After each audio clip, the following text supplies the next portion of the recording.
Alright, hello to all my guys, gals, and non-binary pals out there across the electrical ocean. This is Jazzman back with another game, this time co-commentating with BurnPyro for round 2. And we're observing a game between Markoth, playing full faction Iron Fist Stronghold, and WafflePounder, playing full faction Savage Tundra. So we were just talking about how this map is awful to play on.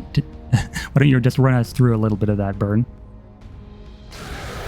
Well, depends on what kind of deck you're playing. If you play an aggressive deck with a fast deploy going first, you can grab that top font if you've got 8 speed up top, and if your opponent can only match with a 6 speeder, you'll just basically grab it before they can, and the match is usually already over. That does not seem to be the case here, though. Both sort of fighting for this font now.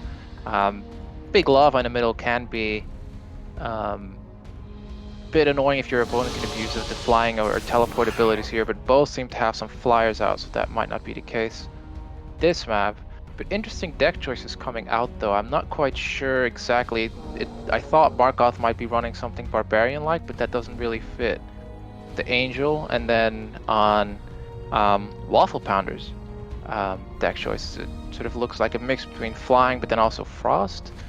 Do you know what theme we're looking at here? Seems to be just general good stuff from both sides. Markoth's champions seem to favor like shamans / paladins sort of style. I know he loves that theme, sort of near and dear to his heart. Has been for quite a long time.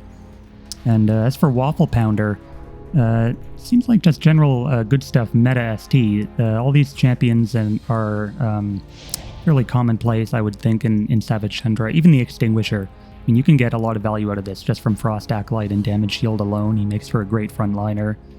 Then, yeah, Night Watch being deployed from Markoth, also a Shaman, noting, so sort of a Paladin style. Now, you and Markoth are both really old. Well, I don't want to exaggerate too much, but you're both old veterans of the game. Played way back in the day. How much do you remember about playing against Markoth way back when? Sworn enemy, dirty IS player, could never. A self stays winning. But yeah, I know Markoth was one of those IS players that always sort of played his own decks. Every deck, especially if there's larger communities going on with a few people setting the tone, will sort of result in a lot of people copying their deck straight out. But Markoth, had a tendency of just playing the stuff that he liked. He wouldn't just play what other people were playing. So it's very good to see that has held true over the years. And we see a Hammer Strike going down here. Buffed Hammer Strike, by the way. Used to be 45 Nora, now down to 40. So basically a good spell made better by the Iron Fist changes. IS stays winning. And following it up with a double tap by the Ghoul Hunter seems to be that bottom font going to Markoth on his following turn, barring any cleanse nonsense from Savage Tundra. Yeah, that Pilgrim was doing real well with no Kandon, looking like he would just slowly push that Ghoul Hunter out, but that double tap with the Rend and Hunter Meek.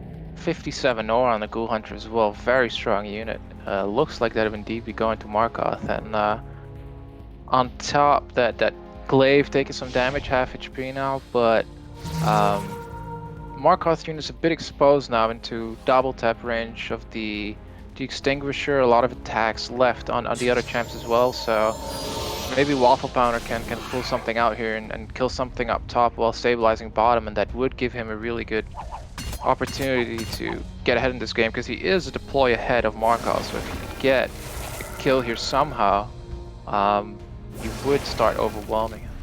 Right, and we do, right on cue, we do see the Cleansing Emerald going down bot side, keeping the Pilgrim safe for the foreseeable future, as long as no Kundo has enough AP to spare. But yeah, up top side, WafflePounder putting all of his damage into that Bastion, the Avenger. But looks like he's going to be a little bit short the kill here.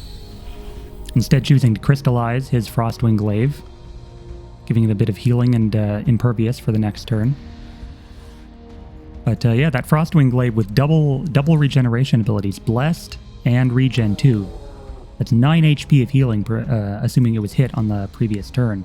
Going to be quite difficult to take down, especially now that Bastion is pretty much on his last breath here.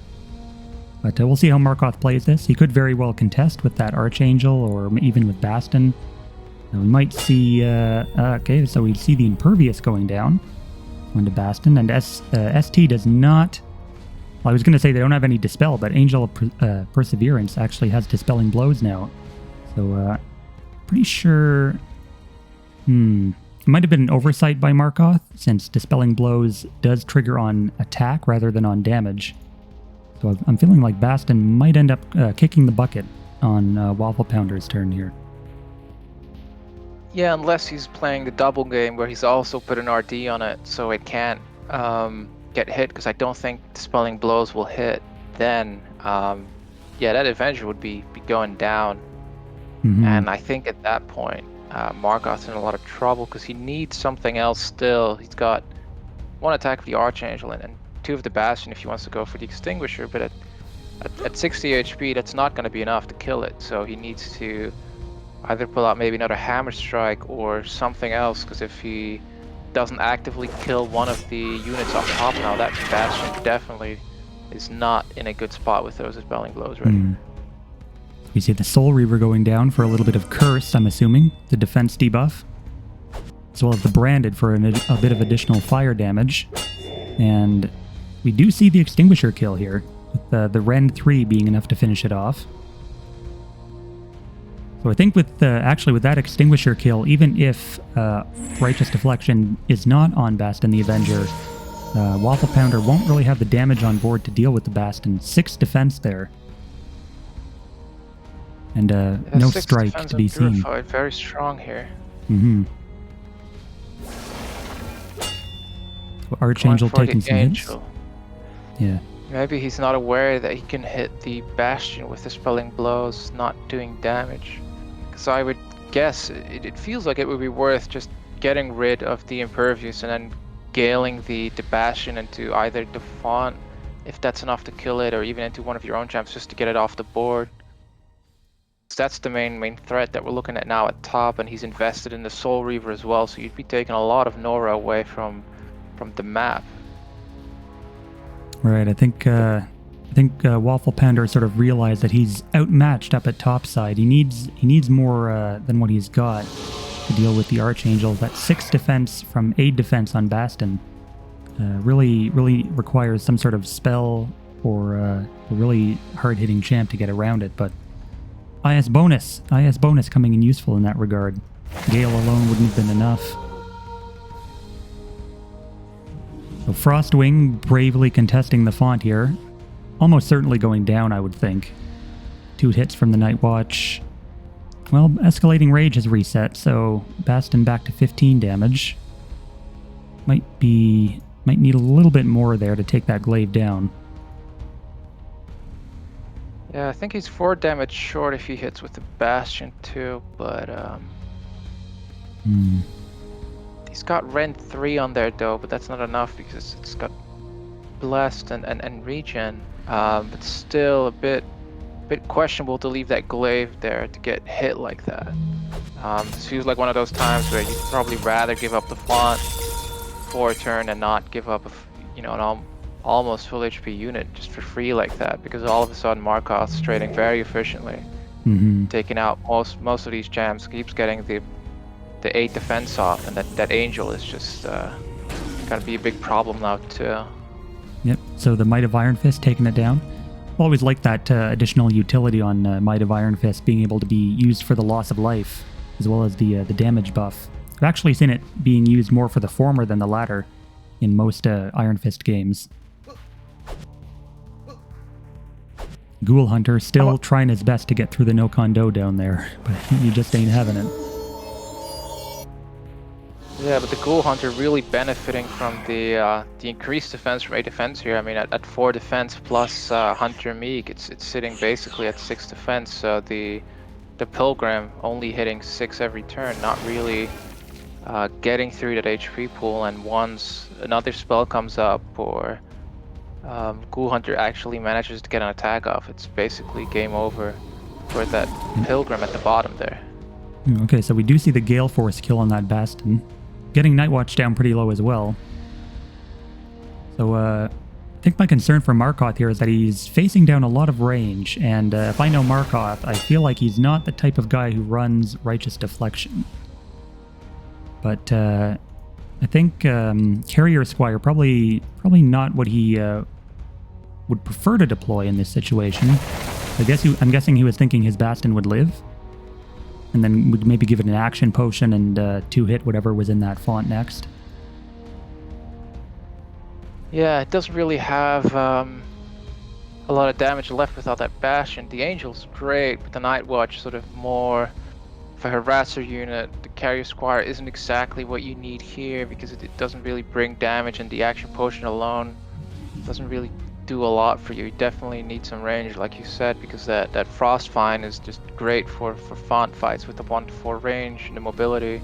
Angel will be intensifying next turn, Curse will wear off on the Frostseer, and that Frostseer will continue hitting the Snow Strike and making sure that those melee units can't move around as easily. So that Angel feels a bit exposed now because it's all by herself.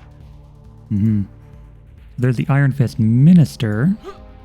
Sort of expecting a Minister, then an action potion deploy into Battle Drum, and maybe a spell to finish off the Frostvine, but guess he's saving it for the following turn. I think... so Angel of Perseverance won't get its Hunter Walker bonus on the Archangel. Or it shouldn't, at least. I'm pretty sure Flight or Hunter Walker checks for flight rather than flying. Ooh, that strike coming up. Is this enough for a kill? 18? Yeah, that looks pretty dead. 3 attacks left up top. Yep, 2 more from the Frostseer, then 2 more from the Frostvine. Definitely going to get the kill here. So Markoth a little bit behind now after that Gale Force kill. Then, yeah, interestingly enough, the bottom font both are basically at death's doorbed and sort of waiting for someone else to finish them off with a spell, but it looks like neither player has the Nora here to grab it. Maybe if that Frostvine teleports onto the globe up top, he'll have enough to somehow grab some damage with a Gale or I don't know, Summon Ant. I've heard some crazy people run that in their battle groups these days. Only the craziest of crazies run Summon Ant. Hey, come on.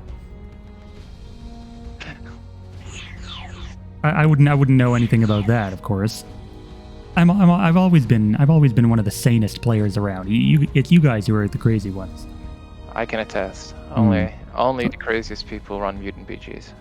Only the craziest people play Sunderlands, right? This is also true. But interestingly, the Frostvine not choosing to jump on the teleport, wants to engage the Night Watch, and that Night Watch also not really a lot going for it anymore. I mean, the Battle Drum coming out, you know, there could be an action potion maybe for a double hit. I think if you were to equip it, Provision Offense would give it multi-1, so he would get a double hit from there as well as a little bit of a damage buff. Then maybe Carrier Squire Throw Shield, depending on the equip he gives it, could get a kill. Actually gives the equip to Minister. Golden Compass coming down.